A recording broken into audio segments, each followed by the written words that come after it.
अस्सलाम वालेकुम वरहमतुल्लाहि वबरकात।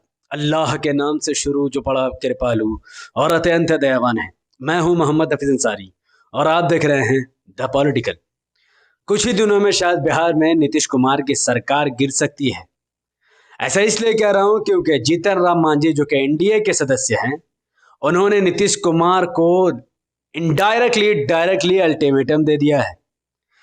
एक सभा को संबोधित करते हुए जीतन राम मांझी साहब ने नीतीश कुमार से 1000 करोड़ मांगी है और उन्होंने कहा कि अगर उन्होंने 1000 करोड़ रुपए हमें नहीं दिए तो वो एनडीए को छोड़ देंगे। ये 1000 करोड़ मांगना ये असल में मुसलमानों के भी मुंह पर बहुत बड़ा तमाचा है। जीतन राम मांझी साहब की पार्टी HAM हिंदुस्तानी अवाम मोर्चा की महज 4 विधानसभा की सीट बिहार में है। वो इस वक्त एनडीए में है और वो दलित समाज को रिप्रेजेंट करते हैं और वो नीतीश कुमार से 1000 करोड़ रुपए दलित समाज के ऊपर खर्च करने के लिए मांग रहे हैं, यानी अपने समाज को गरीबी से बाहर निकालने के लिए, उनको डेवलप करने के लिए 1000 करोड़ रुपए की मांग कर रहे हैं। लेकिन जब मुसलमानों को यही बात एमआईएम कहती है तो मुसलमान कहते हैं नहीं नहीं बीजेपी आ जाएगी। खैर, अब आगे बढ़ते हैं। जब से अल्टीमेटम मिला नीतीश कुमार को जीतन राम मांझी साहब का 1000 करोड़ का मांगना, तब से सस्पेंस बना हुआ है कि अगर जीतन राम मांझी साहब नीतीश कुमार का साथ छोड़कर अगर आरजेडी का साथ दे देते तो क्या बिहार में बिना असदुद्दीन ओवैसी साहब के आरजेडी सरकार बना सकती है। और आज के इस वीडियो का टॉपिक मुद्दा भी यही है और इस वीडियो के माध्यम से हम समझने की कोशिश करेंगे कि मुसलमानों ने कितनी बड़ी गलती की है बिहार में। अगर वो सही ढंग से फैसला लेते तो आज बिहार में ओवैसी साहब की सरकार बन सकती थी। बल हम बिहार विधानसभा की बात करें तो बिहार में कुल 243 विधानसभा की सीट है, 243। जो भी पार्टी 122 विधानसभा की सीट जीतेगी बिहार में उसकी सरकार बन जाएगी। पिछली विधानसभा इलेक्शन में किसी भी पार्टी ने 122 सीट नहीं जीती, इसीलिए बिहार में एनडीए की सरकार बनी, नेशनल डेमोक्रेटिक अलायंस, जिसकी मुख्य धारा की पार्टी है भारतीय जनता पार्टी, जिनके पास 74 विधानसभा की सीट है। यादवों का वोट भी बीजेपी को मिला और ब्राह्मणों और अपर कास्ट का वोट भी बीजेपी को मिला। वहीं जेडीयू, जनता दल यूनाइटेड, जो कि नीतीश कुमार की पार्टी है, जिनके पास 45 विधानसभा की सीट है। पिछले सीट के मुकाबले में इनका सीट काफी ज्यादा घटा है। वही HAM, जीतन राम मांझी साहब की पार्टी हिंदुस्तानी अवाम मोर्चा, जो कि एक दलित कम्युनिटी की पार्टी मानी जाती है, जिनके पास 4 विधानसभा की सीट है।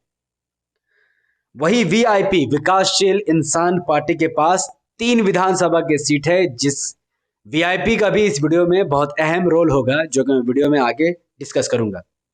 और एक आजाद उम्मीदवार मिलाकर एनडीए के गठबंधन में 127 विधानसभा की सीट, यानी बहुमत से 5 सीट ज्यादा, 122 सीट में सरकार बनती है। लेकिन इस वक्त भारतीय जनता पार्टी के साथ जेडीयू, HAM, VIP और एक आजाद उम्मीदवार मिलाकर 127 सीट है, यानी 5 सीट ज्यादा। वही बात करते हैं हम महागठबंधन की, तो इस वक्त महागठबंधन का सबसे बड़ा दल आरजेडी, जो कि लालू प्रसाद यादव साहब की पार्टी है और उनके अभी बेटे तेजस्वी यादव इस पार्टी को चला रहे हैं, जिसे हम राजद भी कहते हैं। इनके पास 75 विधानसभा की सीट है। पूरे बिहार में सबसे बड़ी पार्टी इस वक्त आरजेडी ही है। वही आरजेडी के साथ CPIML नाम की पार्टी, जिनके पास 12 विधानसभा की सीट है और इन्होंने अपना समर्थन आरजेडी को दिया हुआ है। CPI पार्टी के पास 2 विधानसभा की सीट है और इन्होंने भी अपना समर्थन आरजेडी को दिया हुआ है। CPIM के पास भी 2 विधानसभा की सीट है और इन्होंने भी अपना समर्थन आरजेडी को दिया हुआ है। तो इस वक्त महागठबंधन के पास कुल 91 विधानसभा की सीट है, यानी बहुमत से लगभग 30 सीटें इनके पास कम है, यानी ये सरकार नहीं बना सकते। वही कांग्रेस की जहां तक बात की जाए, कांग्रेस इस वक्त महागठबंधन से अलग है और इनका महागठबंधन से अब कोई लेना देना नहीं है। कांग्रेस के पास 19 विधानसभा की सीट है। इलेक्शन इन्होंने कांग्रेस के आरजेडी के साथ लड़ा, पर जीतने के बाद इन्होंने आरजेडी से नाता तोड़ दिया। वही बिहार के आने वाले वक्त किंग मेकर ऑल इंडिया मजलिस इत्तेहाद मुस्लिमीन के पास 5 विधानसभा की सीट है। तो अगर हम किसी तरीके से आरजेडी के साथ साथ महागठबंधन में कांग्रेस के 19 सीट और एमआईएम की 5 सीट भी शामिल कर दें तो इनके पास टोटल हो जाते हैं 119 विधानसभा की सीट। अब भी इनको 115 विधानसभा की सीट, अब भी इनको 7 विधानसभा की सीट की जरूरत है। अगर नीतीश कुमार 1000 करोड़ रुपए जीतन राम मांझी साहब को एक छोटा सा बजट निकालकर नहीं देते हैं, और सपोज टू बी कि जीतन राम मांझी साहब नीतीश कुमार को छोड़कर राजद का पलड़ा संभालते हैं, राजद का साथ देते हैं, तो उनका 4 सीट मिलाकर के भी 119 विधानसभा की सीट होती है।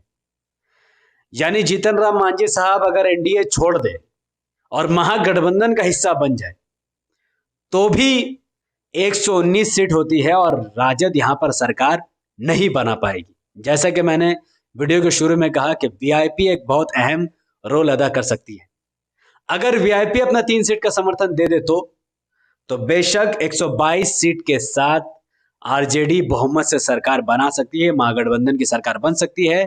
वैसे ही साहब भी किंग मेकर बन सकते हैं, वीआईपी भी किंग मेकर बन सकती है। सवाल ये पैदा होता है कि हो ना हो जीतन राम मांझी साहब इन द फ्यूचर 1-2-3 महीने बाद या और आगे बाद महागठबंधन का साथ दे दे, क्योंकि उनके पास वैल्यूएबल रीजन है।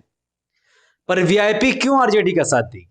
शायद आपको नहीं पता कि वीआईपी विकासशील इंसान पार्टी, जिनके अध्यक्ष मुकेश सहनी है, वो उत्तर प्रदेश में भी इलेक्शन लड़ने गए हैं और उत्तर प्रदेश में जाकर वो बीजेपी से गठबंधन करना चाहते थे। लेकिन योगी आदित्यनाथ का घमंड देखिए कि उनका हेलीकॉप्टर तक वो यूपी में लैंड करने नहीं दे रहे हैं।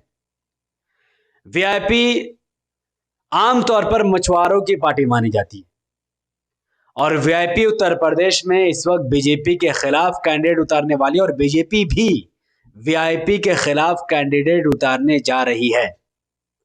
तो निषाद कम्युनिटी को रिप्रेजेंट करने वाली पार्टी वीआईपी इस वक्त उत्तर प्रदेश में बीजेपी के खिलाफ संघर्ष कर रही है।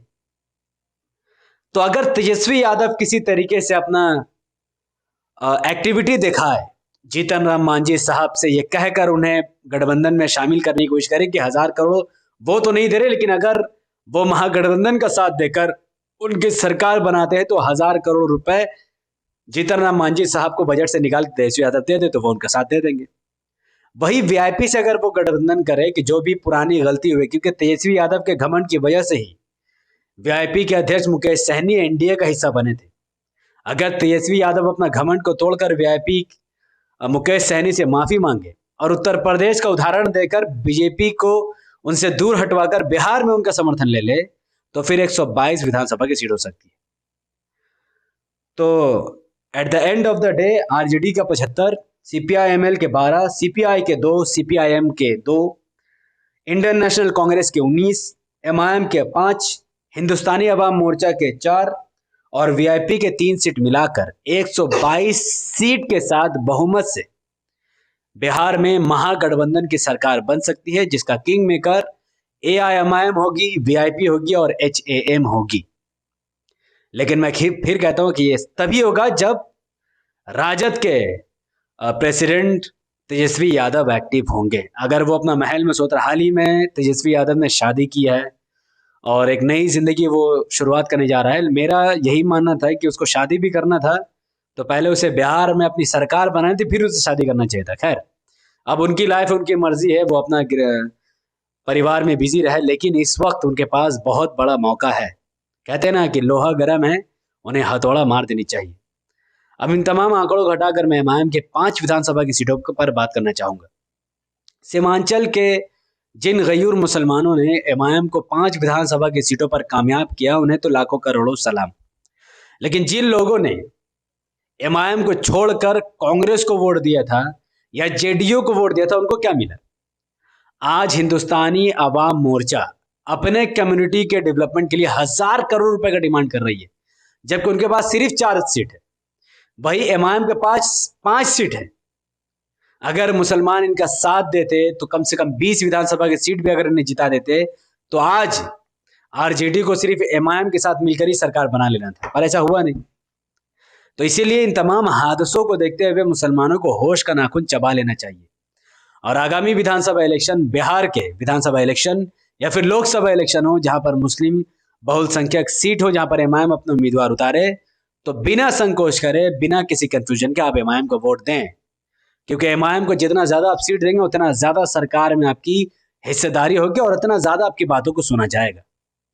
इस वीडियो को बिहार के कोने कोने और ख़ास करके मुसलमानों तक पहुंचाने के लिए इसको लाइक कीजिए, इसके लिंक को व्हाट्सएप, फेसबुक, इंस्टाग्राम पर शेयर कीजिए, अपनी बातों को कमेंट पर रखिए कि आने वाली विधानसभा इलेक्शन और लोकसभा इलेक्शन और काउंसिलर बलदिया इलेक्शन में आप किस पार्टी का समर्थन करते हैं। RJD, JDU, BJP, MIM, Congress, CPIM, CPIML और या सीपीआई, आप जिन पार्टियों का साथ देना चाहते हैं दे सकते हैं। हमारे यूट्यूब चैनल द पॉलिटिकल को सब्सक्राइब कीजिए, बेल आइकन को हिट कीजिए, मुझे अपनी दुआ में याद रखें। और अगर आप इस वीडियो को हमारे Facebook channel the political news पर देख रहे हैं तो इसे अभी कभी कम से कम 5 एमआईएम के बड़े बड़े ग्रुप में शेयर कीजिए। मुझे अपनी दुआ में याद रखिए। बहुत बहुत शुक्रिया। अस्सलाम वालेकुम वरहमतुल्लाहि वबरकातुहू। अल्लाह की सलामत रहमत बरकत तमाम भाई और बहनों पर हो। मैं अल्लाह भी पीस अपॉन अस।